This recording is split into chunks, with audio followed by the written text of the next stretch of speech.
बिस्मिल्लाहिर्रहमानिर्रहीम। अस्सलाम वालेकुम। आज हम बात करेंगे 3 अहम इशूज़ के हवाले से। गवर्नर पंजाब की तरफ से जो गैर कानूनी और गैर आइनी ऑर्डीनेंस जारी किए गए थे, जिसमें पंजाब असम्बली की जो आइनी हैसियत है उसको तबाह बर्बाद कर दिया गया था और ख़त्म कर दिया था, उसके ख़िलाफ़ मामला सुप्रीम कोर्ट ऑफ पाकिस्तान जा पहुँचा है। उसकी तफसील मैं आपके साथ शेयर करूँगा। क्यों ये केस लाहौर हाई कोर्ट की बजाय या इस्लामाबाद हाई कोर्ट की बजाय डायरेक्ट सुप्रीम कोर्ट क्यों जा रहा है, उसकी तफसील भी मैं आपके साथ शेयर करूँगा। साथ हम बात करेंगे पाकिस्तान तहरीक इंसाफ के चेयरमैन इमरान ख़ान ने महंगाई के ख़िलाफ़ जो एक मार्च है और महंगाई के ख़िलाफ़ पूरे मुल्क में एहतजाज की कॉल दे दी। और ये मेरे ख़्याल में 3 हफ़्तों के बाद इमरान ख़ान ने दोबारा अपनी एहतजाजी जो रैलियाँ हैं और एहतजाज है वो शुरू कर दिया। जो एहतजाज लॉन्ग मार्च पर ख़त्म होगा, उसकी तफसील भी मैं आपके साथ शेयर करूँगा। और आखिर में हम डिटेल से बात करेंगे जो डिप्टी स्पीकर दोस्त मज़ारी के ख़िलाफ़ रेफरेंस दायर किया गया है, उस रेफरेंस की कापी मेरे हाथ में मौजूद है।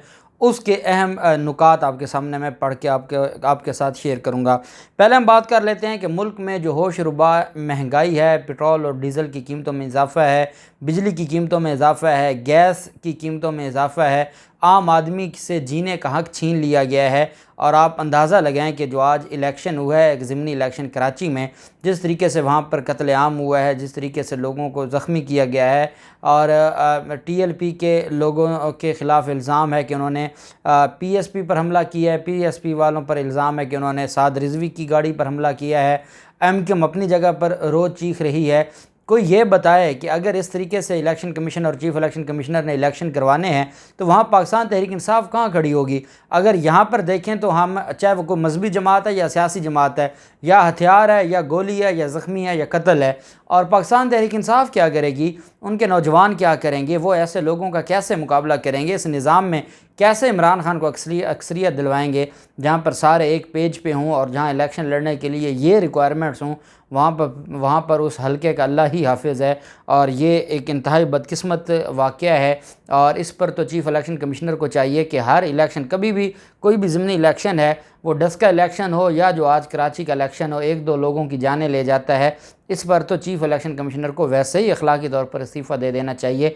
लेकिन बदकिस्मती है कि जब हमारे हुक्मरानों में अखलाकियात नहीं है, दिन में वो कहते हैं कि समरी मुस्तरद कर दी है शहबाज शरीफ ने और पेट्रोल महंगा नहीं होगा, फिर जो, क्योंकि ख़ुद ही ये बेनिफिशरी हैं, कमीशन एजेंट हैं, इन्होंने ख़ुद पैसा खाया होता है और आवाम को मौका नहीं देते कि अगर कोई 1000, 2000, 5000, 10,000 गाड़ियाँ जाके 12 बजे से पहले पेट्रोल डलवा लेंगे, उनको पता होगा कि 12 बजे के बाद महंगा हो जाएगा, उनको ये मौका भी नहीं दिया गया ताकि जितना पेट्रोल बच जाएगा, सीधा जो उनको 25 से 30 रुपए का फ़ायदा होना है, तो वो पैसे कहाँ जाएंगे। वो जो स्टॉक था वो सारे का सारा पैसा मिफ्ता इस्माइल और शहबाज शरीफ और बिलावल की जेब में जाएगा या इनको लाने वालों की जेब में जाएगा। ये इंतहाई बदकिस्मती है।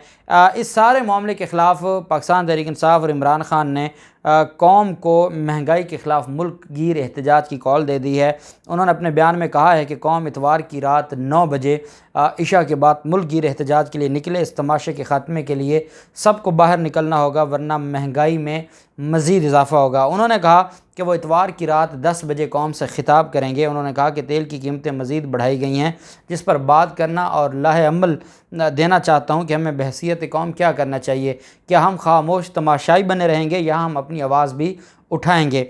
सबको कह रहा हूँ कि देखते रहें, तेल की कीमतें मज़ीद बढ़ेंगी। उनका कहना था कि हमारे ख़िलाफ़ जो भी साजिश हुई तहरीक अदम एतमाद से हुई। नून लीग पीपल्स पार्टी और फजलुर रहमान सब एक बात कर रहे थे, सब ने एक ही बात की कि महंगाई है। मीडिया भी इनकी पुश्त पर खड़ा था। हमारे लोग लोटे बने और हमारे तहादी भी छोड़ गए। सब ने कहा बहुत महंगाई हो गई है, हम हलकों में नहीं जा पा रहे।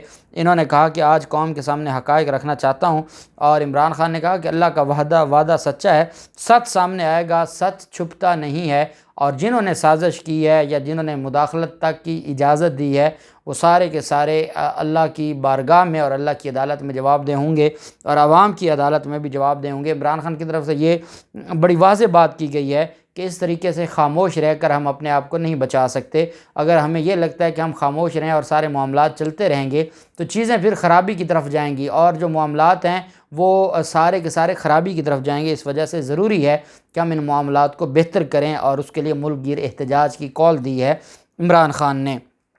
दूसरी तरफ गवर्नर पंजाब ने आइन और कानून की धज्जियां उड़ाईं और मैं समझता हूं कि 3.5 साल में पाकिस्तान तहरीक इंसाफ और इमरान खान की तरफ से जो ऑर्डिनेंस लाए गए थे वो सारे एक तरफ, और गवर्नर पंजाब नून लीग की गवर्नर पंजाब का जो 2 ऑर्डिनेंस हैं ये सारे एक तरफ। ऐसा ऑर्डिनेंस जिसकी ना कानून में ना आइन में कोई गुंजाइश है, इंसान हैरान और परेशान हो जाता है कि इन लोगों ने आइन और कानून का खिलवाड़ किया है।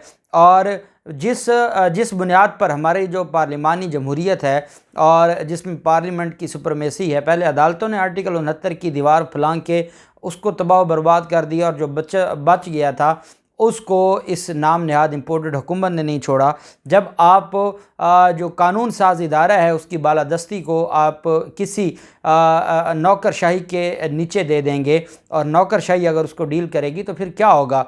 इस पर मुजीबर रहमान शामी की तरफ से एक स्टेटमेंट आई है। मुजीबर रहमान शामी कहते हैं कि ये बड़ा काम हो गया है जी, इसमें अब क्या होगा। अब अगर इस ऑर्डिनेंस को चैलेंज करेंगे, लाहौर हाई कोर्ट में चैलेंज करेंगे, कोई 1 तारीख पर तो कुछ होना नहीं है, 1 तारीख पर नोटिस होगा, बहस होगी, फिर बहस होगी, फिर बहस होगी, और कहते हैं कि 1-2 माह तो ऐसे ही गुजर जाएगा। और मुजीबर रहमान शामी कहते हैं कि ये 1-2 माह में स्पीकर को भी सीधा कर लेंगे और जो मेंबरान जो पंजाब असम्बली के मुलाजमीन हैं उनको भी ये सीधा कर लेंगे। ये देखें, इनकी अप्रोच देखें, और इनको पता है कि अदालतें इनको रिलीफ देंगी, अदालतें महीने के बाद जो इनको रिलीफ देंगी। और ये नहीं होगा कि ऑर्डिनेंस गया है और फिलफौर उसको मुअत्तल कर दिया जाए, ऐसा नहीं होगा।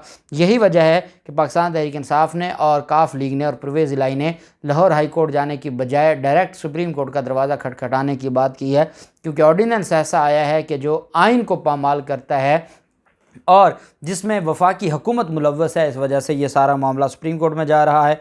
आज एक अहम इजलास हुआ परवेज़ इलाही की ज़ेर सदारत, स्पीकर जो का चैम्बर है उसमें, और उसमें ये फ़ैसला किया गया और उसमें ये कहा गया कि गवर्नर बलीगुर रहमान ने पंजाब असम्बली का इजलास ख़त्म करने के लिए सेक्रेटरी कानून को लिखा। सेक्रेटरी कानून को सेक्रेटरी असम्बली के इख्तियारात हासिल नहीं थे। इजलास तलबी के बाद सेक्रेटरी कानून को असम्बली सेक्रेटरी के इख्तियारात दिए गए। गवर्नर किसी ऑर्डिनेंस के ज़रिए स्पीकर के इख्तियारात ख़त्म नहीं कर सकते। स्पीकर के इख्तियारात में सिर्फ असम्बली ही कमी बेशी कर सकती है। असम्बली इजलास तलबी के बाद ऑर्डिनेंस जारी करना गैर आइनी है, और इस वजह से ना सिर्फ जो बजट का इजलास है उसको चैलेंज करने जा रहे हैं, जो जिस तरीके से गवर्नर ने अलग से ऐवान इकबाल में एक इजलास बुलाया और वहाँ कार्रवाई करवाई, और डिप्टी स्पीकर के होते हुए डिप्टी स्पीकर की सदारत ये सारा कुछ हुआ, जबकि स्पीकर पंजाब असम्बली में बैठकर इजलास की सदारत कर रहे थे। इन सारी चीज़ों को और उन ऑर्डिनेंस को चैलेंज करने जा रही है पाकिस्तान तहरीक इंसाफ और काफ league Supreme Court of Pakistan में, और वो दरख्वास्त तैयार हो गई और उसकी तफसील भी मैं आपके साथ, और ये उम्मीद है कि कल दायर हो जाएगी, उसकी तफसील भी मैं आपके साथ शेयर करूँगा। रेफरेंस दायर किया गया है और ये रेफरेंस दोस्त मज़ारी के ख़िलाफ़ दायर किया गया है।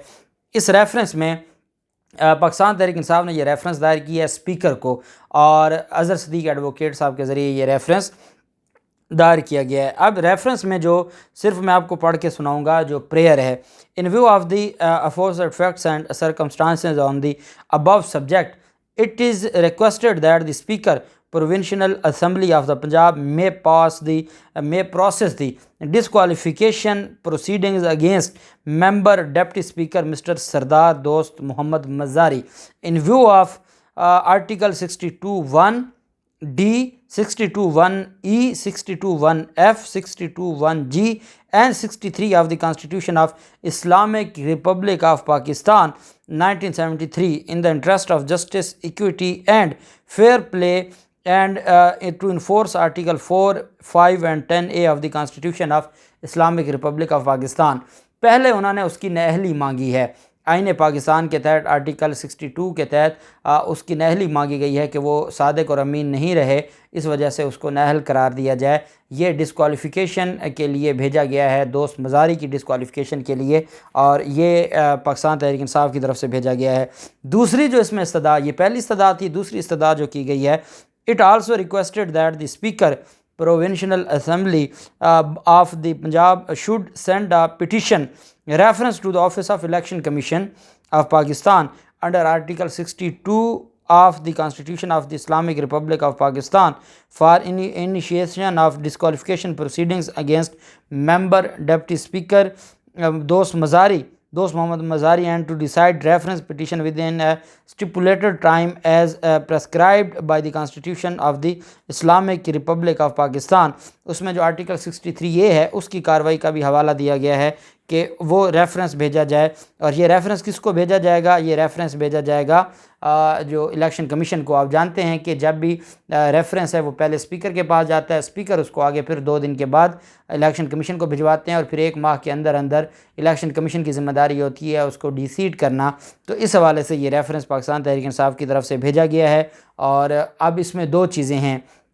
इस रेफरेंस के जाने के बाद अगर वो डिसीट होंगे, आर्टिकल 63A के तहत सिर्फ डिसीट ही हो जाएं, तो फिर भी उनकी जो 15 जून की कार्रवाई है और बजट है वो सारे का सारा उड़ जाएगा, क्योंकि जिस बजट की सदारत एक बंदा गैर आइनी तौर पर कर रहा है वो इजलास ही गैर आइनी डिक्लेयर हो जाएगा। और फिर जब ऑर्डिनेंस सुप्रीम कोर्ट जाएंगे और जो इजलास बुलाया गया है और सेक्रेटरी कानून की तरफ से इजलास बुलाया गया है, वो सारी चीज़ें भी सुप्रीम कोर्ट में क्योंकि पहुंच गई हैं, उसकी वजह से भी ये सारा मामला उड़ जाएगा। जो भी तफसीलात होंगी आपके साथ शेयर करते रहेंगे। अल्लाह पाक पाकिस्तान कामयाब नासिर हो।